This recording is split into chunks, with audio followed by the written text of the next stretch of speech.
What's up guys, it's your boy Kazaris, back with another fun little deck profile.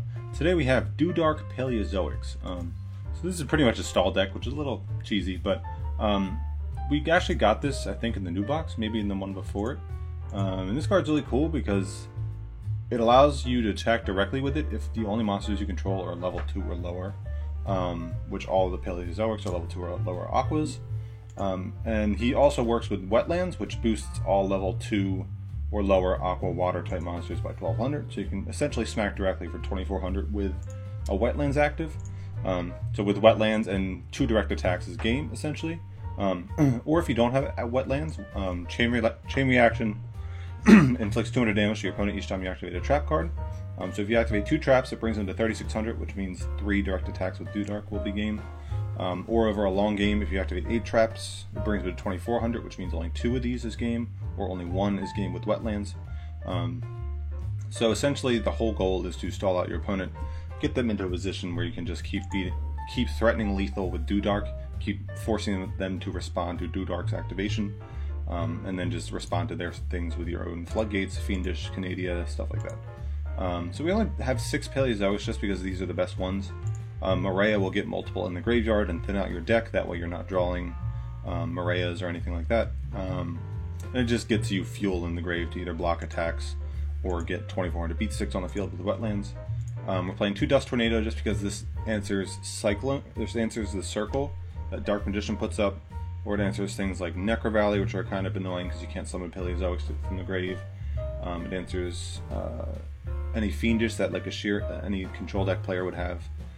So that Dudark can continue attacking directly. We have Floodgate for like Cocytus, we have Fiendish for Purgatrio, Floodgate, and Canadia for him as well. So like Invoked is probably the biggest threat, but we have a lot of ways to deal with it. Now this card is cool. This is a level 45, the Mako level 45 level up reward. What it says is, until the end phase, face up level 3 or lower water monsters you control cannot be destroyed by battle or by card effects. So you activate this, you chain a Paleo and Grave. You'll summon the Paleo, and then the Paleo that you summon can't be destroyed by battle or card effects. And then it affects anything else that you have face up. So if you already have a Dudark or other Paleozoics face up, those can't be destroyed by battle or card effects, which is pretty neat. So essentially, if this is your only defense, you at least know that you'll have a Dudark to attack directly with on the following turn. So it essentially gives you an extra turn to do things, which will make or break sometimes. But yeah, pretty straightforward, just 3 of all the good staples: Floodgate, Canadia, Fiendish, Mareya just for extra Paleozoic fodder, and then the 2 Dust Tornado and the 1 Aegis just for your tech space, pretty much like these 5 here. Like you could cut Wetlands to 1 then, I guess, but like if you're only playing 1 Wetlands, then what's the point of even playing it, because you'll hardly ever see it. I don't know, I just feel like 2 Wetlands just increases the chances of seeing it without seeing multiples. And it just makes your Paleozoics a threat as well, in addition to the Dudark. So this is also a tuner as well. So because of that, there's no reason to not play extra cards essentially. So this is a level 2 tuner with your level 2 Paleozoics, means you have access to 4s pretty easily. Hastor is better than Balmung, so you play that, max out on those because you'll be going into him more often than Balmung. Or Dudark with 2 Paleozoics, or Dudark with 1 of your level 4s here, makes level 6, which is Brionac or White Aura Dolphin. I'm playing White Aura simply because this is a water tuner, so it can summon itself back, and so it's a threat over multiple turns. And Brionac just helps get rid of things like Shiranui, Sun Saga, things like that, things that just can't be destroyed by battle. Or that you want, or that you don't want in the graveyard, essentially. So it can bounce Spectral Swords back to the hand so that it delays them from getting it into the graveyard, stuff like that. But yeah, overall, pretty cool deck. This is stall, smack directly, a little cheesy, but fun for us, not so much fun for them. I don't care. I just want to have fun. So let's just jump right into some games. Stick around. All right, so we're up against an Akiza Azinski, probably what grows in the graveyard, or Level Og, I guess could be, or Balance. We'll see. So we're going second, not ideal, we want to get our setup going. But we do get an extra draw, so that's always a bonus. So no what grows in the graveyard, no Balance, so more likely than not Level Og, which is really only played with Shiranui, or I guess in this case, Cyber Angels. Okay. So he's going to tribute Ben 10 to summon Ida 10, still a broken combo. Ben 10 search Senju, Edaton search Machine Angel Ritual. On the bright side, we have the Fiendish for whatever he summons here. Unless it's Izana. Izana will chain to targeting effects. So he's going to add Petite, that works as well.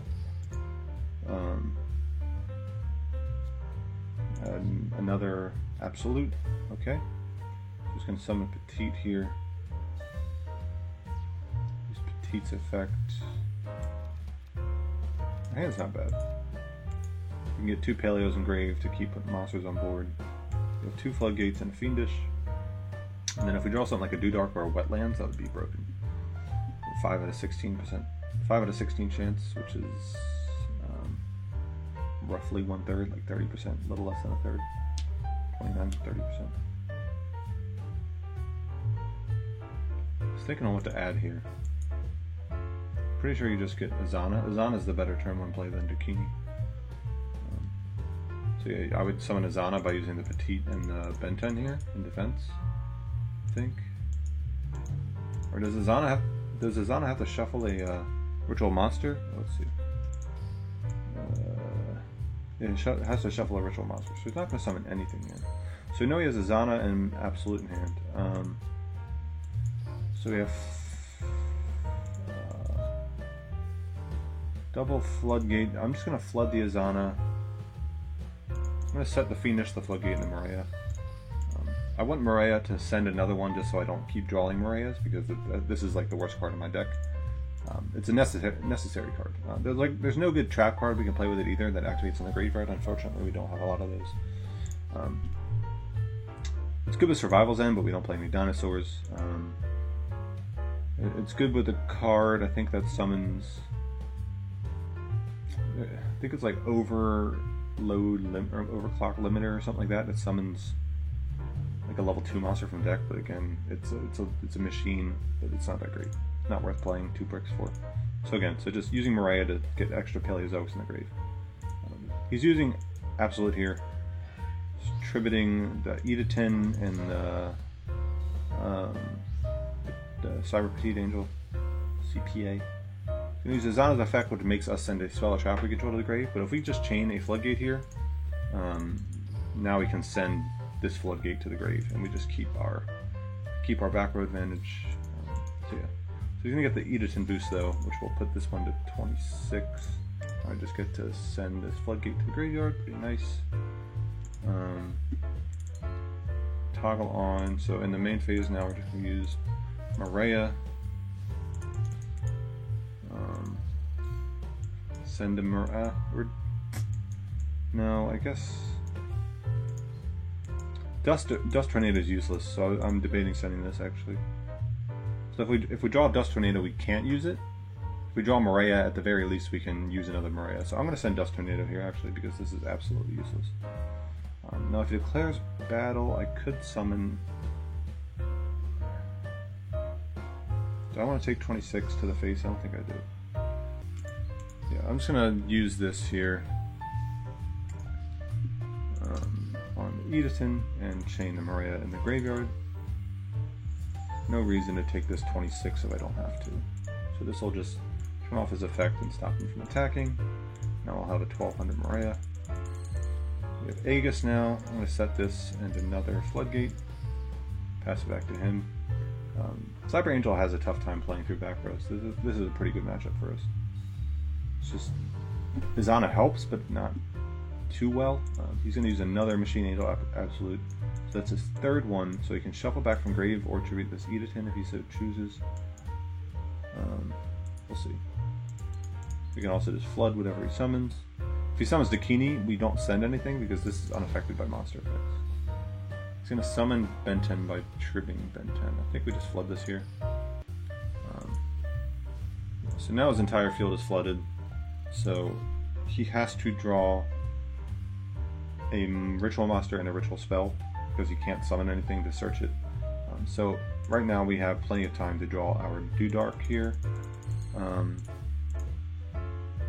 Fiendish. Do I want to set anything? No, I don't care about setting anything, I don't think. I have an extra turn.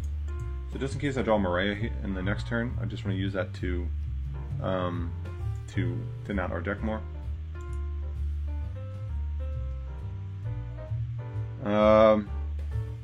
He's going to pass. We're going to leave that. We don't need to use it. Just like that. So we're going to draw Maria. Now we're going to thin out our deck more. Again, we don't want to be drawing our Dust Tornado. Absolutely useless. So if he's going to end here, we're going to use Maria now. Burn him for another 2. So we've used 5 traps so far. So another 3 traps means he's at 24, which means 2 Do Dark direct attacks is lethal. So I'm going to draw here. There's our Do Dark. Perfect, perfect, perfect. All right, we're going to set this. We have an Aegis face down. I'm going to set my Fiendish. I'm going to enter battle phase, smack him for 12. Cool. He has a response. Really? What could that be? Sphere Creepo. Who the hell plays Sphere Creepo? Interesting. Oh well. Alright, so 3 more traps between Aegis, Fiendish, and one other. Okay, so he's just going to pass there. Give me Wetlands. Oh man, those are 2 great draws. I'm going to activate the Wetlands here. Disgusting. I'm going to change to attack. Change to attack. I'm going to enter battle phase. Smack him for 24. Disgusting. Alright, now I don't even have to get an attack through, I can just activate 3 traps. So, even if he somehow manages to clear this field, we can survive long enough to resolve 3 trap cards. So we are absolutely fine. In a good position to win the game. Yep, he's going to scoop it up there. Alright, cool, awesome. Slow but steady first game, stick around, let's do another one. We're up against a Maximilian Pegasus. Max Peg. Going first. Nice. Nice. Life point boost alpha, interesting. We have. So, since I have double Do Dark here, I'm going to set one because I don't want to reveal what it is, but I want to be able to pressure him with 2 Do Dark on the next turn in the case that this lives. So, yeah, so we have Fiendish Maria. So, we have 1 protection card. Maria to at least thin the deck. He's just going to pass. Okay, I guess I'm just going to kill him then. Burn for 2. Actually, I don't think I can kill him. Send another Maria. Maria's garbage. Let's get 2 Paleos in the graveyard. Oh my god. That was the best top deck I could have had. Holy shit. Alright, 2 2400 direct. Get it. Damn, he has something. That sucks. That's crazy though. This is lethal on the field. Alright. So next turn, one of these is getting in for lethal. I have Fiendish to negate something. He just passed with life point boost alpha. Do I let this go? Do I care? This is 5. This is a 20 card deck. I don't think I care. Like I don't care about Raiden. Raiden can't clear anything. Felice though. Thanks. Felice contribute itself to pop a monster I have. I don't really care that much though. Contributes for cost, right? Yeah, so regardless we'll be able to play around the Fiendish. So he's gonna have one that's gonna go through. He's gonna send Lumina, Prime, Charge. Prime doesn't matter because I'm attacking directly. So he can't chump block me with anything there. End turn, okay. Just gonna let this Raiden resolve, because now deck out is potentially a win condition. So he's gonna mill another Frost Blast and Charge. Okay, we draw Canadia, great, in the back row. I'm just gonna force out this Kiteroid again. And then maybe, yeah, I have multiple win conditions here. Maybe just let him deck himself out. Over the course of a long game, burn is a win condition. I can attack for lethal or I can deck him out. So he's gonna prime here, I don't care. So I guess the only reason he's doing this is because I can, so I redeclare and then I attack directly, so I can accidentally click no here, and then he forces me to attack one of his monsters. Just potential for me to mess up, that's why he does that. But now he's going to use Kiteroid. That's fine. I'm going to pass to him. Now that Wetlands is on the field, he really needs, he's going to summon Erebus here, but we just have the Fiendish for the Erebus, so it doesn't matter. I don't even know that he has 2 Monarch Spell of Traps in deck to even use Erebus's effect. I can chain a Maria engraved now. That's cool. Thank you for that. You can summon a Vermilion with one of these. So he has 1, 2, 3, 4. Like, what are the odds that he has a 5th and 6th still left in the deck? Like, he has to have one in hand, probably. So first the Monarch declares Dark. Now it'll be able to be treated as 2 tributes for the summon of a Dark monster. So just going to tribute summon Erebus over this. Wow. So Erebus had. Does it send for cost? Nope. Okay, damn. Oh, so it's from hand and or deck. So we don't know that he has 2 in deck. He could have 2 in hand. Like, these could be 2 in hand, honestly. But now we can go for Vermilion, but we have the Canadia for that as well. And do Dark Direct is game as well. But he discarded Bacon. That's annoying. But we can attack over this at least. Cool. So we're going to Canadia this. Yeah, and chain the Maria here. Oh, you can chain Prime and Grave. Okay, that's what that was. So the delay is Prime and Grave, but again, so we can just beat over the Vermilion attack directly with Do Dark, force the Bacon, and then on the following turn, he can't attack with Erebus, and then again we just attack it. So that was game there. Pretty cool. And also deck out was an option. So we had many avenues to win that game. I don't think we could have lost any possible which way. Cool. Let's do one more. All right, we're up against Shizu Ishtar. So probably no mortal can resist. Maybe balance as well, I guess. So probably no mortal can resist either Dark Magician or either Dark Magician or Shiranui. Do I want to set something here? It's like if I set Do Dark, if I draw another one, then I'll be able to pressure with both.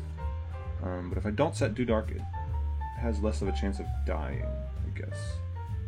If I summon it, it can't be flipped by a Floodgate. I'm just gonna hold it, I think. Set my double Canadia and my Aegis here. So if I flip with one Canadia, the second one can bring back the first one, or the Aegis can bring back the one I use and protect it. So I think we're good there. Wetlands would be a very good draw. So I'm going to activate Cyclone. Target one of my Canadias. Thankfully we have the second one. Cool. Now he has no mortal can resist, but we don't play any monsters, so we are immune to that. I'm going to normal summon Senatus. Do I have to flip this right away? No, I can wait for him to discard, which means he'll have less cards in hand. Yeah, I can wait for him to discard. That's fine. Discard Koos, chain Canadia. I think that was correct. Could be wrong.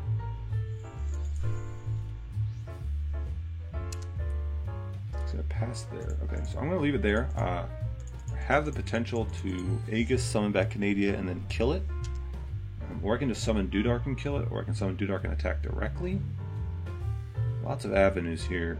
We do have the Floodgate though for the next one, just in case. Okay, I think I have to just normal. I'm just gonna normal Do Dark and kill it. There's no reason for me to use all of my back row because I can just out this. And we have the Floodgate for the second one, which will bring back Canadia. And I can smack. Okay, good. I'm gonna hold the Aegis just in case he has ways to pressure me, just to protect the Do Dark. Summon another one, in which case we use Floodgate, because there's no other opportunity beyond his summon where we can interrupt him. So I'm just gonna Floodgate this here. Summon this. Now he has to have the third Senatus in order to do something, or Dux, I guess, can do something now. Because we let him discard. Okay, so maybe letting him discard to begin with was incorrect, because that made Dux able to use his effect. But regardless, we won. So cool. I hope you guys enjoyed. Maybe you didn't because it's kind of clowny, but deck's very fun. I like it a lot. It's a little frustrating for your opponent to play against, I guess. It's kind of like that old Temple of the Mind's Eye deck where you played like Skystar Ray and Inaba White Rabbit with Temple of the Mind's Eye to make you attack for 1000 direct every turn, but this puts even more pressure on the opponent because it's burning them every turn, and with Wetlands you're swinging directly for 24, as you saw in that Monarch game, which is it's a lot of pressure. Like 2 of those direct and your opponent dies. hell, even one direct over the course of a long game and you're going to die, so it puts a lot of pressure on them. So the deck's pretty cool. It plays slowly, but it has potential to kill fast. So I hope you guys enjoyed. I will catch you in the next one. Peace.